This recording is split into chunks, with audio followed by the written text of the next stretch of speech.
This is the new home of AbiBird, a business that has developed sets of technology to alert families when their loved ones aren't well.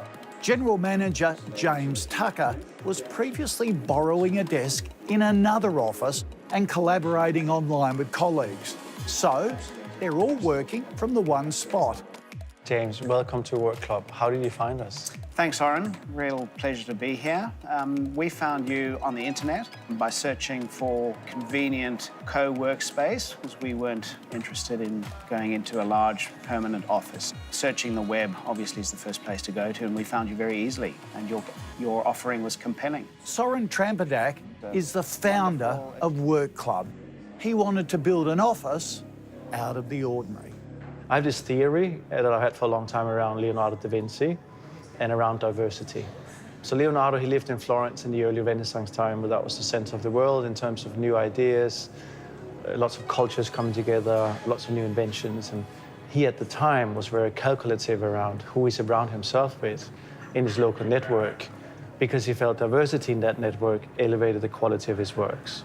That's the short version. But I think if you fast forward today, the relevance is that all the disruption that's happening to all industries, and, companies of all sizes, whether you work from home alone or you're a big international firm, is creating a lot of questions for all of us. And if you work in your own tribe, industry, network, you're less likely to find answers. If you move yourself outside of your tribe, network, industry, or working from home, whatever it is, you just increase the probability of at least getting different perspectives. Has working here helped you with productivity and collaboration? Yeah, absolutely. You know, for us, productivity is essential. We have a lot to do as a growing business with many different facets. So we need to be productive, and collaboration cannot happen unless we're talking and we're with the immediate team. And here we essentially are marketing and management. So to be together, to collaborate, to communicate 5 days a week, you know, for a good 8 to 10 hour working day is essential. How important is the diversity of the space in terms of other businesses in here for you? Yeah, I think that was one of the appealing things to us, the diversity, the different organizations and companies that are here, the ability to communicate, to network, which just happens very naturally, whether it's in the kitchen or having a coffee.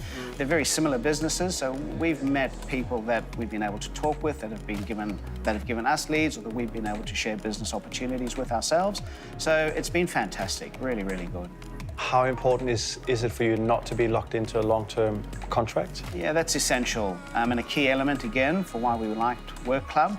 As we grow, we need to know that we've got the flexibility to either expand our office or to bring in new people, but not on a full-time basis, which we can do here. So in order to grow and have the flexibility, not locking into a contract was essential. Yeah, and I think it is for more and more companies as well, because there's new accounting standards from 1st of January next year, which is basically saying if you enter into a lease of more than 3 years, you'll have to show that lease in its total dollar value as a liability on your balance sheet. And for a lot of companies, or a lot of different sizes, that can have an impact on their ability to get debt. I think that will drive as well the Yeah, it shows it's a sizable commitment. Yes, yeah, exactly.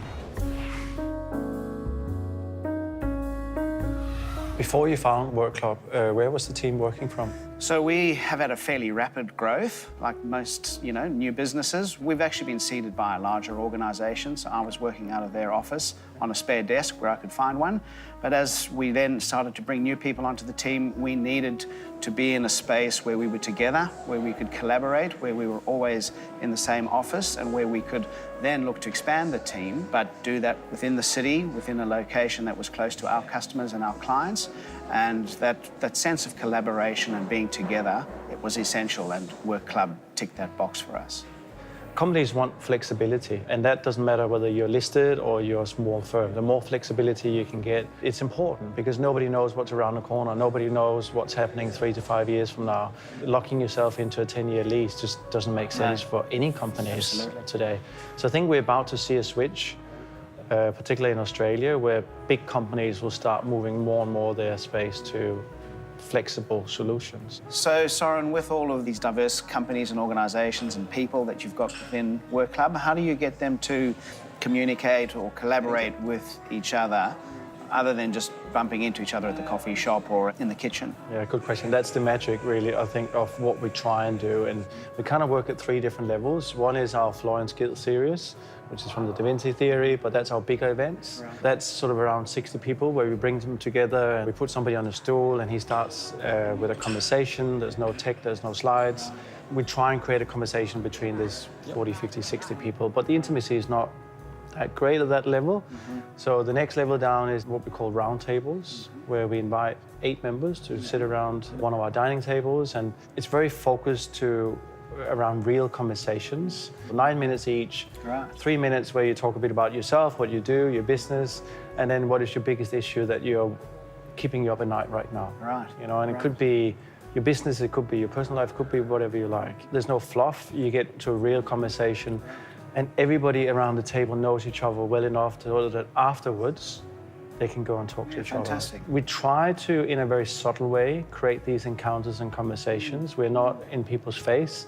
We want to let people do what they want to do, but also just slightly encourage it through real conversations where people get to know each other, and then whatever they want to do afterwards, they do. That's a wonderful initiative. We look forward to participating in that.